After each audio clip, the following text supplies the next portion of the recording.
नमस्ते। सत्यधारा में एक बार फिर स्वागत है। आज के हमारे गेस्ट हैं अंशुल नंदा। अंशुल नंदा थर्ड ईयर में हैं।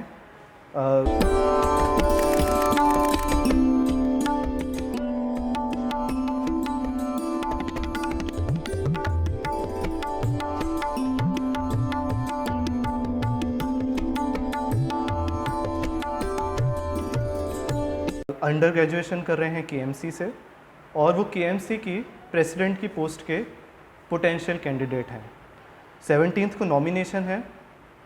अब नई डेट शीट के अकॉर्डिंग 19th को हो गई है। बिल्कुल बिल्कुल 27th को इलेक्शन है और 28th को रिजल्ट आएगा, लेकिन कॉलेज के रिजल्ट्स उसी दिन आ जाएंगे जिस दिन इलेक्शन है, शाम को आ जाएंगे।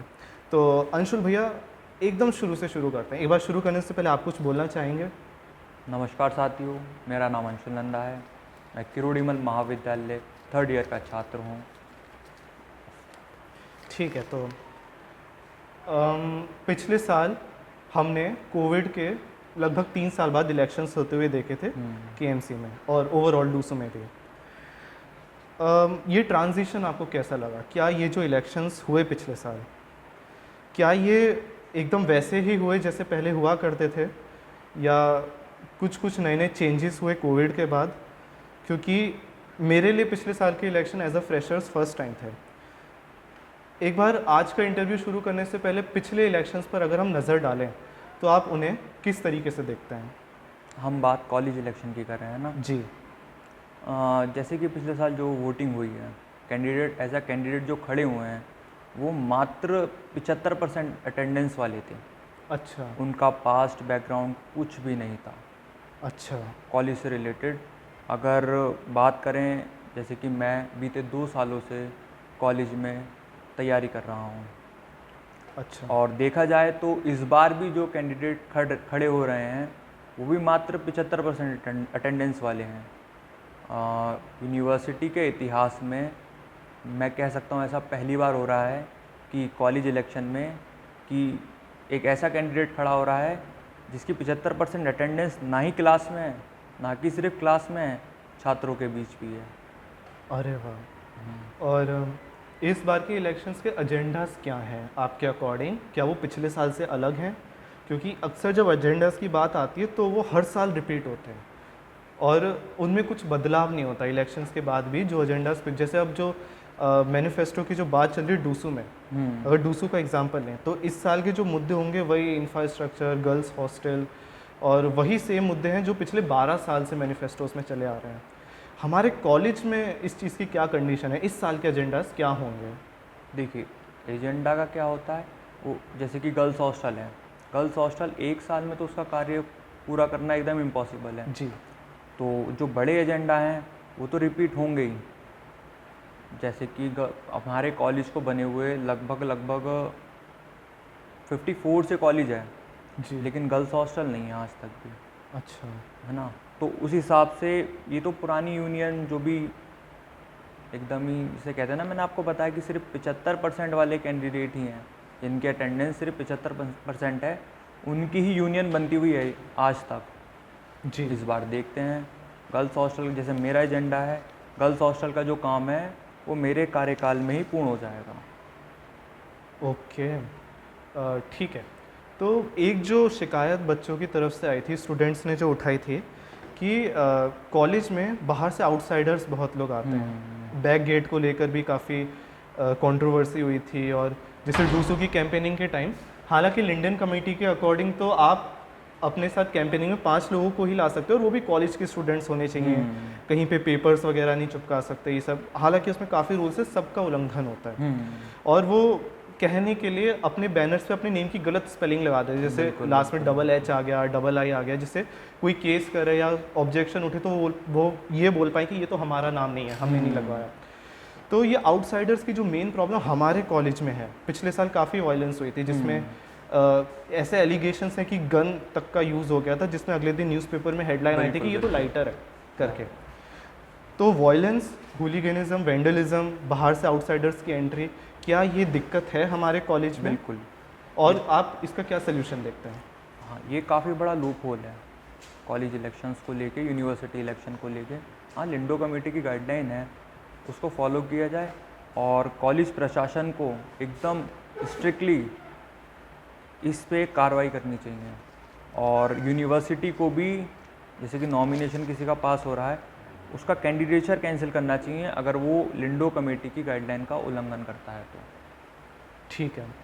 अब कॉलेज में जो एक नई कैंटीन आई है ना, मतलब जो नई ऑर्गेनाइजेशन है, क्योंकि पुरानी वाली का टेन्योर ख़त्म हो गया था। तो अब जो नई ऑर्गेनाइजेशन जिसने हमारी कैंटीन लगाई है, उनकी उनके लिए स्टूडेंट्स की क्या कंप्लेन आ रही है कि वो काफ़ी एक्सपेंसिव है, उन्होंने थाली का कंटेंट कम कर दिया है। और क्योंकि बहुत से स्टूडेंट्स अपने दिन का एटलीस्ट एक टाइम का खाना तो हमारे एक कॉलेज मील तो कैंटीन से हाँ, खाते हैं। बिल्कुल। अब उनके लिए ये बहुत बड़ी प्रॉब्लम आ गई है। हालांकि मैंने जब पता किया था तो पता चला था कि जो पुराना ऑर्गेनाइजेशन था वो भी स्टार्टिंग में एक्सपेंसिव था, स्टूडेंट्स ने आवाज़ उठाई, यूनियन ने आवाज़ उठाई, उन्होंने कंट्रोल किए रेट्स। पर क्या ऐसा इस बार होगा? और अगर होगा तो इसके लिए ऑलरेडी बहुत देर हो चुकी है। बिल्कुल। देखो, पहली बात तो मैं आपके क्वेश्चन में थोड़ी करेक्शन करना चाहता हूँ। जी। स्टूडेंट यूनियन ने पिछली बार कुछ कार्य नहीं किया। अच्छा। ये आवाज़ हमने उठाई थी, हमारे संगठन ने उठाई थी। और हर बार हमारा संगठन जब भी, जैसे कि फ़ीस हाई हुई है अभी, हमने प्रोटेस्ट किया। और जब भी किसी भी स्टूडेंट्स को किसी भी प्रकार की प्रॉब्लम आती है, हम प्रिंसिपल सर के पास मिलते हैं, उन्हें मेमोरेंडम दिया जाता है, उन्हें बताया जाता है कि सर इस प्रॉब्लम का ये सलूशन है। हम सलूशन भी खुद प्रोवाइड करवाते हैं और सर उस पर हमारी मदद करते हैं। और कैंटीन की जो फ़ीस है, वो कैंटीन की जो रेट्स की बात करें तो समय के साथ कम हो जाएंगे, वो उस पर भी हमारी बात हो चुकी है, ठीक है। कैंटीन ओनर से भी और प्रिंसिपल सर से भी। ठीक है। आपने संगठन की बात करी, कौन सा संगठन? ABVP, अखिल भारतीय विद्यार्थी परिषद। अच्छा। आप मैं उसका एक कार्यकर्ता रहा हूँ अच्छा। अभी भी। अच्छा। अब इसी से मेरा क्वेश्चन था कि जैसे डूसू में तो बहुत क्लियर होता है कि ये कैंडिडेट इस पार्टी से है, ये NSUI का है या ABVP का है। तो पार्टी पॉलिटिक्स का कॉलेज इलेक्शंस में क्या क्या रोल होता है, या वो कॉलेज इलेक्शंस को कैसे शेप करता है? क्योंकि उसमें जब भी हम वोट देने जाते हैं कॉलेज इलेक्शंस में कैंडिडेट के पार्टी से एफिलिएशंस नहीं माने जाते, तो वो पार्टी कैसे एक रोल प्ले करती है कॉलेज इलेक्शंस में? मेरे ख्याल से तो कॉलेज इलेक्शन में कोई भी पार्टी का कोई भी लेना देना नहीं होता। जो भी कैंडिडेट होते हैं वो इंडिविजुअली अपना कैंडिडेचर भरते हैं और इंडिविजुअली कॉलेज इलेक्शन में कंटेस्ट करते हैं। किसी भी पार्टी का इसमें किसी भी प्रकार से कोई भी लेना देना नहीं होता। ABVP, NSUI इनकी बात करें तो ये टूसू, मतलब ये काफ़ी बड़े संगठन है जो टूसू लेवल में कंटेस्ट करते हैं। ठीक है। अगर बात फ्रेशर्स की जाए, जो फ्रेशर्स इस साल आए हैं, जैसे हमने एक सर्वे कंडक्ट कराया था कि 73% जो अभी सेकेंड ईयर में हैं, जब वो फर्स्ट ईयर में थे 73% स्टूडेंट्स को यही नहीं पता था कि उनका कैंडिडेट कौन है, ना तो डूसू का ना कॉलेज का। और मोस्टली उनमें से वोट देने भी नहीं आए थे। और मैं दर्शकों को बता दूं कि ड्यू में आज तक कभी भी हिस्ट्री में 50% तक टच नहीं किया है वोटिंग टर्नआउट। और हाईएस्ट गया था 2018 में 46%। तो इसका क्या रीज़न है कि फ्रेशर्स वोट देने नहीं है, फ्रेशर्स के ओवरऑल स्टूडेंट्स वोट देने नहीं आते हैं? और क्यों उन्हें अवेयरनेस नहीं होती कि उनके कैंडिडेट्स कौन है, और वो अपने आप को कॉलेज पॉलिटिक्स से इतना दूर क्यों रखते हैं स्टूडेंट्स? देखा जाए तो बीती जो यूनियन रही हैं उसके काम को देखते हुए, क्योंकि यूनियन ने किसी भी प्रकार का कुछ भी काम नहीं किया और स्टूडेंट से कनेक्ट ही नहीं हो पाए वो कैंडिडेट। जैसे कि मैं अगर अपनी बात करूं तो मैं कॉलेज के लगभग सभी बच्चों से 1 to 1 मिल चुका हूं। जी। और जो मैंने बताया है कि 75% अटेंडेंस है और इलेक्शन लड़ रहे हैं, बस वही बात आ जाती है ना। ओके। ठीक है। और एक दिक्कत लाइब्रेरी की भी है कि ऐसे स्टूडेंट्स बोलते हैं कि लाइब्रेरी का वाईफाई अच्छे से वर्क नहीं करता है। और यही प्रॉब्लम हॉस्टल के वाईफाई के साथ भी है, और ये प्रॉब्लम हर साल उठाई जाती है वाईफाई वाली। स्टिल इस पर कोई काम नहीं होता, हालांकि हर फ्लोर का अपना वाईफाई है। पर स्टूडेंट्स की कंप्लेन कब बंद होगी वाईफाई की? ठीक है, वाईफाई के लिए रिगार्डिंग हमारी प्रिंसिपल सर से बात हो चुकी है। उन्होंने बताया है कि कॉलेज में आपको जिस जिस जगह राउटर की आवश्यकता है हम वो लगाने का पूरा प्रयास करेंगे। और लेकिन टेक्निकल इशू होते हैं, वो हर चीज़ में हो जाते हैं। कुछ समय के लिए वाईफाई हमारे घर का भी बंद हो जाता है, ऐसी बात नहीं है, है ना। जी, बिल्कुल। तो समय के साथ इशू रिज़ॉल्व होते रहेंगे। ओके। और एक टाइम था जब आप लोगों को शायद नहीं पता हो, क्योंकि पिछले काफ़ी सालों से केएमसी में प्रेसिडेंशियल डिबेट होनी बंद हो गई है। जैसे जेएनयू में प्रेसिडेंट कैंडिडेट्स आपस में आके डिबेट करते हैं, और ऐसा ही एक बोलने का एटलीस्ट उन्हें पता रहता है कि उनका कैंडिडेट जो है वो किन मुद्दों को उठा रहा है, किन चीज़ों को इशू कर रहा है, किन इश्यूज़ को उठा रहा है बेसिकली। और हालांकि पिछले कुछ सालों से केएमसी में प्रेसिडेंशियल डिबेट होनी बंद हो गई है। क्या वो इस साल से शुरू होगी, और इस साल से नहीं तो एटलीस्ट क्या अगले साल से शुरू होगी? क्योंकि प्रेसिडेंशियल डिबेट एक इम्पॉर्टेंट प्रोसेस है, एक इम्पॉर्टेंट वे है स्टूडेंट्स का जानना अपने बिल्कुल, बिल्कुल। कैंडिडेट के बारे में। देखिए, प्रेसिडेंशियल डिबेट के लिए इस बार जो मेमोरेंडम में हमने इस पॉइंट को डाला भी है, प्रिंसिपल सर से बात हुई है कि कोशिश ये रहेगी कि इस बार प्रेसिडेंशियल डिबेट हो। और कोविड के समय तो इलेक्शन ही नहीं हुए, तो प्रेसिडेंशियल डिबेट की तो बात ही अलग है ना। इस बार कोशिश यही रहेगी कि प्रेसिडेंशियल डिबेट करवाई जाए, ताकि स्टूडेंट्स को लगे कि हमारे जो रिप्रेजेंटेटिव हैं वो कैपेबल हैं। ठीक है। और सेंसेशन की हर साल एक प्रॉब्लम आती है कि उनके सोसाइटी फंड्स काफ़ी कम आते हैं, और उनके सोसाइटी फंड्स में इंक्रीज़ किया जाए, ये सेंसेशन बहुत टाइम से अपनी ये मांग उठा रहा है। और इसके लिए शायद एबीवीपी ने प्रिंसिपल सर के यहाँ एक एप्लीकेशन भी फाइल करी थी जिसमें बहुत सारे इश्यूज़ थे। तो वो मुद्दा कहाँ पहुँचा, अभी तक उस पर क्या काम हुआ? क्योंकि अभी भी वो इशू वैसा ही है, और जितने भी उस फॉर्म में इश्यूज़ थे ना, मुझे नहीं लगता एक पर भी काम किया गया है। बिल्कुल, बिल्कुल। ये तो मैं मानता हूँ कि हमारे कई सारे पॉइंट्स रिपीटेड होते हैं मेमोरेंडम में, जी। और उसके लिए हम प्रोटेस्ट भी करते हैं। कॉलेज प्रशासन हमारी बात सुनता भी है, और उनकी तरफ से यही कहा जाता है कि ये प्रॉब्लम्स काफ़ी बड़ी हैं, धीरे धीरे इस पर काम होगा। ओके। तो भैया, आप जब फर्स्ट ईयर में आए थे तो आपके क्या क्या एक्सपीरियंसेस थे कॉलेज को लेके? टाइम के साथ साथ आपकी क्या क्या एक्सपेक्टेशंस थी जो बदली? क्या क्या आपकी सोच थी जिनमें बदलाव आया, या आप किन किन सोसाइटीज़ से जुड़े थे? कॉलेज में आपका क्या एक्सपीरियंस रहा? क्योंकि अब आप थर्ड ईयर में हो, तो आप अपने एक्सपीरियंस से बता सकते हो स्टूडेंट्स जिन बातों से रिलेट कर पाएँ अपने आप को। तो इस पर आप क्या बोलना चाहोगे? देखिए, पहला दिन तो सभी स्टूडेंट्स का एकदम सेम होता है। मैं पहले दिन 12 बजे घर पहुंच गया था। अच्छा। सुबह 9 बजे आया था, एक क्लास ली थी, और 12 बजे अपने घर।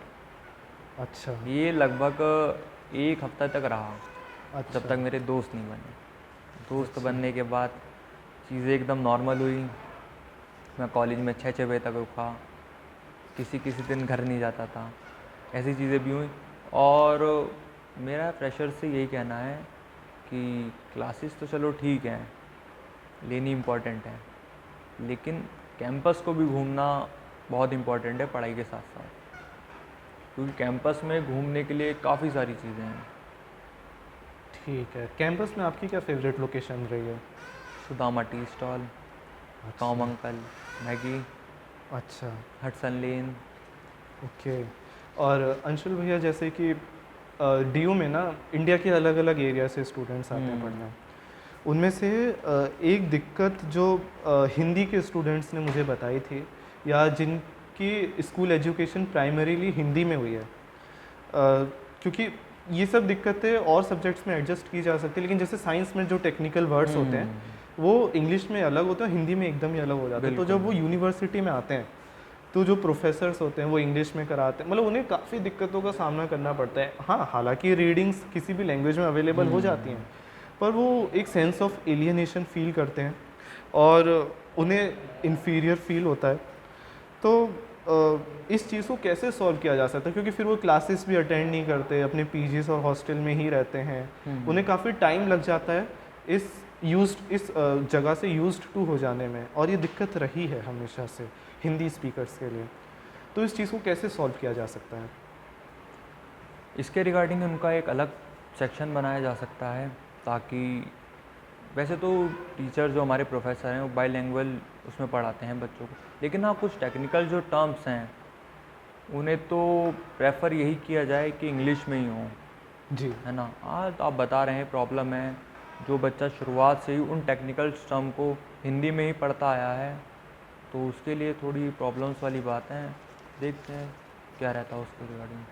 ठीक है। और अक्सर जो कॉलेज का जो टाइम टेबल होता है, ऐसा कितनी बार होता है कि स्टूडेंट्स मेट्रो से पूरा ट्रैवल करके आ जाते हैं, यहाँ आके पता लगता है क्लासेस कैंसिल, कभी टीचर्स आते हैं कभी नहीं आते, टाइम टेबल चेंज होता रहता है, कभी कोर की क्लासेस 2 बजे के बाद हो जाती है, कभी पहले हो जाती है, बहुत ही ऊपर नीचे रहता है और एक स्टेबिलिटी नहीं आ पाती पूरे साल। जितने में स्टेबिलिटी आती है उतने में नया सेमेस्टर स्टार्ट हो जाता है। बिल्कुल। टाइम टेबल को लेकर हमेशा से प्रॉब्लम रही है कॉलेज में। देखिए, फ़िलहाल तो जो प्रॉब्लम है वो हमारे पास क्लासेस की कमी को लेकर है। क्लासरूम हमारे पास कम है अच्छा। इस बार जो है, जो प्रॉब्लम है। हाँ, बीते कई महीनों से क्लासेस इर्रेगुलर हो रही हैं, प्रोफेसर्स किसी कारण से आ नहीं पाते हैं, तो उस पर देखते हैं क्या कार्रवाई होती है प्रोफेसर के खिलाफ। ओके। सो और भैया एक कंप्लेन आई थी, एक क्या काफ़ी कंप्लेन आई थी साइंस के स्टूडेंट्स के तरफ से कि एक तो साइंस ब्लॉक में लिफ्ट नहीं है पहली लिफ्ट चीज़। नहीं है, हाँ ये बिल्कुल। शायद आपने प्रिंसिपल सर को भी मेमोरेंडम दे चुके हैं हम, मेमोरेंडम दिया था। और कॉलेज के जो प्रेसिडेंट ने, वो उसमें सिर्फ एक दिन काम हुआ था। कॉलेज के जो प्रेसिडेंट थे पिछली बार के, वो गए और वहाँ पर फ़ोटो खिंचवा के उन्होंने अपनी इंस्टाग्राम पोस्ट पे पोस्ट की उन्होंने। बस वो एक ही दिन काम हुआ, उसके बाद वो काम नहीं हुआ, ओह, अच्छा। है ना। एक जो प्रॉब्लम थी कि जब बाहर से आउटसाइडर्स आकर के, क्योंकि ये क्वेश्चन इसी से रिलेटेड है जो पिछली बार की यूनियन थी। तो एक चीज़ मुझे नहीं पता उन्होंने पूरे साल क्या किया, कैसे किया, वगैरह वगैरह। हालांकि मुझे पता है अच्छा भी किया और कुछ कुछ कमियां भी रह गई, लेकिन एक जो मुझे मेरा कंसर्न था, और वो आगे ना हो, कि पिछले साल का जो फ्रेशर्स हुआ था उसमें उसमें लड़ाई झगड़ा हो गया था बाहर, क्योंकि आउटसाइडर्स आ गए थे वहाँ पे। शायद कुछ एक इंसिडेंट हुआ था पिछले साल के फ्रेशर्स पे जो पार्किंग लॉट पे हुआ था। बिल्कुल बिल्कुल याद है हाँ, मुझे। तो वो क्या हुआ था, मतलब ऑडियंस अगर जान, क्योंकि फ्रेशर्स को इस बारे में नहीं पता कि वो बेसिकली पूरा इंसिडेंट्स क्या था, जिन्हें नहीं पता उन्हें भी पता लगे। वो इंसिडेंट था, कॉलेज जो स्टूडेंट यूनियन थी, जी। जिन्होंने उनकी तैयारी करवाई थी ना उस दौरान, इलेक्शन के दौरान, तो उनकी ही जो टीम के लोग थे वो स्टूडेंट यूनियन से लड़ लिए थे ताकि उन्हें वीआईपी ट्रीटमेंट मिले। टीम के जो लोग थे जिन्होंने इलेक्शन में उनकी तैयारी करवाई थी, उन्हीं आपस में वो लोग लड़ लिए थे कि जो उनकी टीम थी उन्हें वीआईपी ट्रीटमेंट मिले इस जी। वजह से। और हाँ, कुछ लोग थे वहाँ पे जो वीआईपीज़ में खड़े हुए थे। भाई यही एक मुद्दा था जो हमें देखने को मिला था। ओके। भैया ये बैक गेट की टाइमिंग्स को लेकर क्या प्रॉब्लम है, मतलब इसके लिए क्या डिमांड है, क्या ये बढ़नी चाहिए, क्या ये कम होनी चाहिए? क्योंकि पहले लाइब्रेरी की टाइमिंग्स भी काफ़ी कम थी, शायद 4 बजे तक थी, हाँ, 4-5 बजे तक। 4-5 बजे तक थी, उससे प्रोटेस्ट वगैरह किया, और अभी शायद रात के 10 बजे तक खुलती है, 8 बजे तक। 8 बजे तक खुलती है, सॉरी। तो क्या बैक गेट की टाइमिंग्स को भी स्टूडेंट्स की डिमांड्स के अकॉर्डिंग चेंज किया जा सकता है? अगर स्टूडेंट्स ये बात चाहते हैं तो हम बिल्कुल बात रखेंगे उनकी। अगर हाँ, इतने स्टूडेंट्स हैं, मान लो 1-2 स्टूडेंट्स के लिए वहाँ पर गार्ड को परेशान करना कोई वर्थ इट नहीं है ना। हाँ, अगर काफ़ी सारे स्टूडेंट्स होते हैं तो बिल्कुल हम खुलवा देंगे बैक गेट, कोई परेशानी नहीं है इसमें।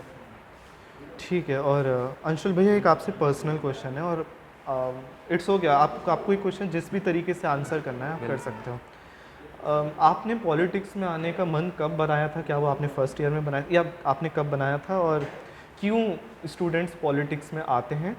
स्टूडेंट यूनियन की क्यों ज़रूरत होती है? क्योंकि अक्सर स्टूडेंट्स ये आर्ग्यूमेंट देते हैं कि स्टूडेंट्स को पॉलिटिक्स की क्या ज़रूरत, इतना कूड़ा होता है, इतने वॉयलेंस की घटनाएं होती हैं, इतनी प्रॉब्लम्स होती हैं, ट्रैफिक जैम लगते हैं, बहुत बड़े बड़े बैनर्स, वॉल्स को डिफेस किया जाता है। तो स्टूडेंट यूनियन की हमें क्यों ज़रूरत है? इलेक्शंस की क्यों ज़रूरत है? पॉलिटिक्स में स्टूडेंट्स क्यों आते हैं, और आप क्यों आए? देखिए, मैं 2022 में कॉलेज में एंटर हुआ। जी, पोस्ट कोविड की बात है ये। हाँ, मैं पहले दिन अखिल भारतीय विद्यार्थी परिषद के कार्यकर्ताओं से मिला जो कॉलेज में थे। तो कहीं ना कहीं वहीं से ही मेरा, जिसे कहते हैं ना, स्टूडेंट्स लीडर बनने का, या फिर कॉलेज में बच्चों को रिप्रेजेंट करने का करियर वहीं से चालू हुआ। जो सिलसिला था वो वहीं से चालू हुआ। हाँ, कई सारी परेशानियाँ भी आई हमारे साथ कि हमारी बातों को सुना नहीं जाता था। हम प्रिंसिपल ऑफिस जाते थे, हमें उनके प्यून भगा देते थे कि नहीं है प्रिंसिपल सर। हम एडमिन ब्लॉक जाते थे, हमारी परेशानियाँ नहीं सुनी जाती थी। मेरी ही नहीं, काफ़ी सारे बच्चों की ऐसे प्रॉब्लम्स देखने को मिली थी, है ना। फिर अखिल भारतीय विद्यार्थी परिषद तो कई कई सालों से इसी प्रकार काम करता आ रहा है।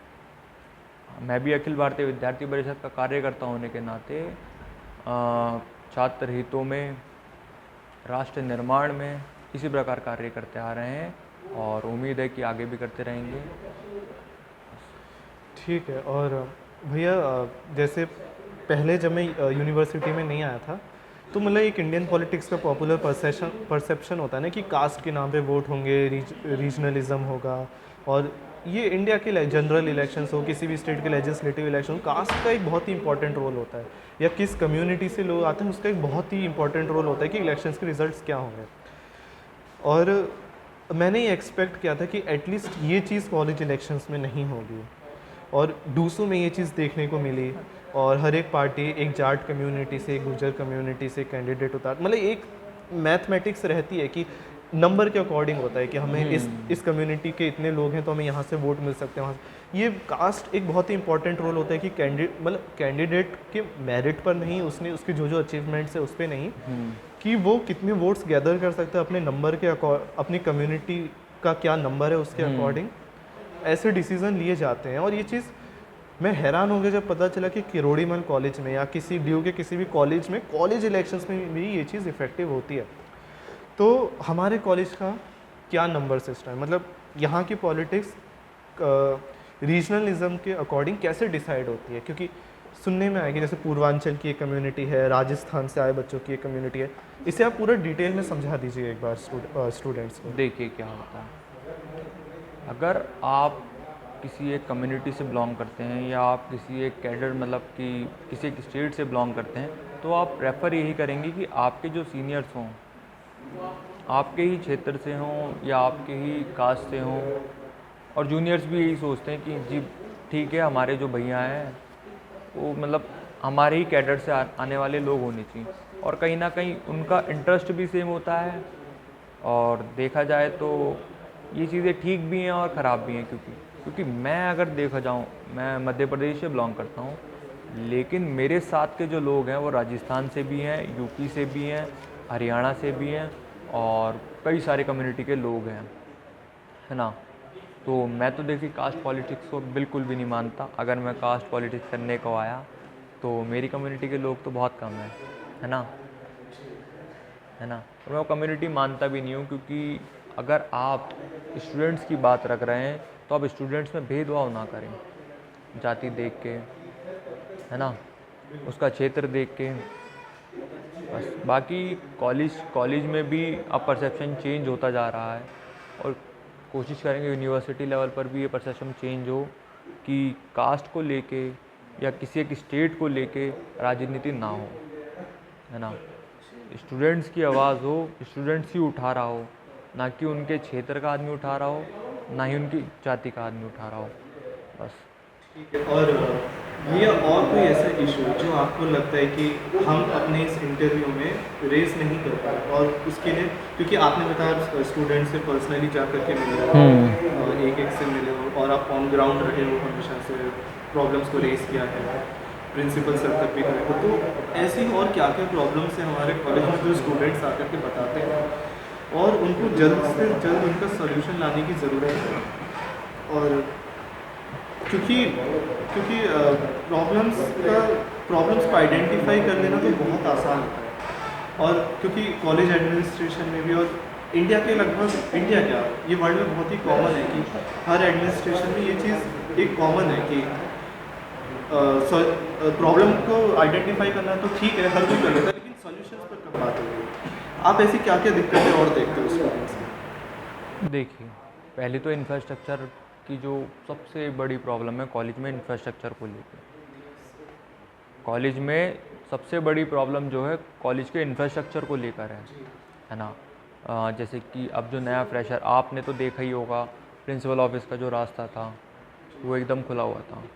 हाँ, ऑडिटोरियम के कंस्ट्रक्शन को लेते हुए उस एरिया को बंद कर दिया गया। और जैसे कि बच्चे को मेन गेट से अगर कैंटीन जाना है तो काफ़ी घूम के जाना पड़ता है, अगर किसी को साइंस ब्लॉक से हॉस्टल जाना है तो काफ़ी घूम के जाना पड़ता है। इस कंस्ट्रक्शन को देखते, मतलब इस कंस्ट्रक्शन को हम काफ़ी तेज़ी में करवाने की कोशिश कर रहे हैं। और कॉलेज के कंस्ट्रक्शन को लेके कॉलेज ने एक टीम भी बनाई है जो कॉलेज के पूरे इंफ्रास्ट्रक्चर को एकदम प्रिसाइसली स्टडी करे कि कहाँ कहाँ किस किस प्रकार की कॉलेज इंफ्रास्ट्रक्चर को लेके ज़रूरत है और किस क्लासरूम को रेनोवेशन की ज़रूरत है और किस एरिया की टाइल्स टूटी हुई हैं, किस क्लासरूम का प्लास्टर झड़ रहा है। जैसे कि मैं अगर अपनी पर्सनली बात करूं तो आपने देखा होगा कि जब हम उस तरफ से कॉलेज के उस तरफ से बैक गेट, जो हॉस्टल गेट की तरफ से हम एंटर होते हैं जब अपनी आर्ट्स ब्लॉक की तरफ, तो उसके ऊपर जब आप चढ़ेंगे सेकंड फ्लोर के, जब आप ऊपर देखेंगे ना तो वहाँ का जो एरिया है ना उसका लेंटर दिख रहा है, वो काफ़ी, जिसे कहते हैं ना, काफ़ी प्रॉब्लमेटिक है वो चीज़ें। तो उसके रिगार्डिंग में हमारी प्रिंसिपल सर से बात हुई है। वो चीज़ें, वो एरिया कभी भी नीचे गिर सकता है। वो काफ़ी कैंडिडेटों को तो पता ही नहीं होगा, क्योंकि वही है 75% अटेंडेंस। हम बीते 2 साल से कॉलेज नाप दिया है हमने। कॉलेज की हर एक परेशानी या कॉलेज के, जिसे कहते हैं ना, कॉलेज का कहाँ प्लास्टर झड़ रहा है, कॉलेज का कौन सा फ़ैन ख़राब है, कॉलेज के किस डिपार्टमेंट में क्या प्रॉब्लम है। आपने एक सबसे बड़ी प्रॉब्लम जो साइंस ब्लॉक की है, लैब इक्विपमेंट्स नहीं है बच्चों के पास। केएमसी जैसे कॉलेज में लैब इक्विपमेंट्स की शॉर्टेज होना ये काफ़ी शर्मनाक बात है। इस इशू को भी हमने अपने मेमोरेंडम में डाला है और चीज़ें अब सॉल्व हो रही हैं धीरे धीरे। देखते हैं यूनियन बनने के बाद तो परेशानियां आपको देखने को ही नहीं मिलेगी। जिम इक्विपमेंट्स के ऊपर भी हमने मुद्दा बनाया है, lab equipments, girls hostel, canteen के फूड क्वालिटी, क्लासेस का रेगुलर होना, प्रोफेसर जो अपनी मनमानी चलाते हैं कि जो हमारा खास स्टूडेंट होगा हम उसको अच्छे नंबर देंगे।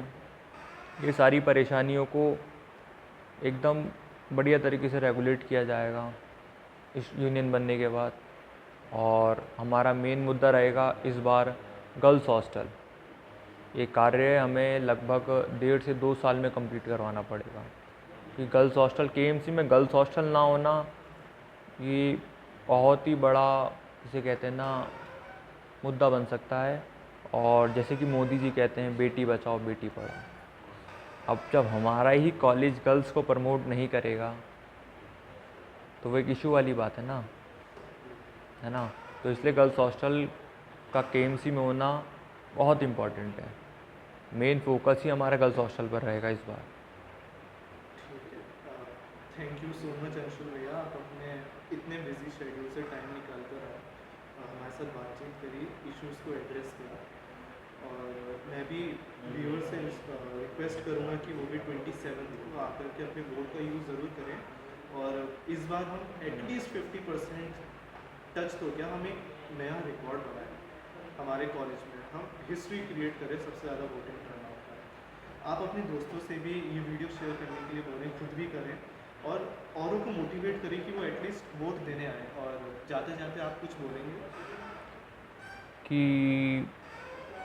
मैं आप सबको आग्रह करता हूँ, भाई ने 50% वोट के लिए कहा है, लेकिन हम हर साल टारगेट करते हैं 100% वोट के लिए, क्योंकि आप लोग स्टूडेंट्स हैं, आज का छात्र कल का नागरिक है। अगर आज आप कॉलेज में एक बेहतर यूनियन का निर्माण करने की कोशिश करते हैं तो उसके रिगार्डिंग हम एक बेहतर सरकार को भी चुन सकते हैं कि जो अपने देश को अव्वल दर्जे पर ले जाने का प्रयास करेगी। धन्यवाद साथियों।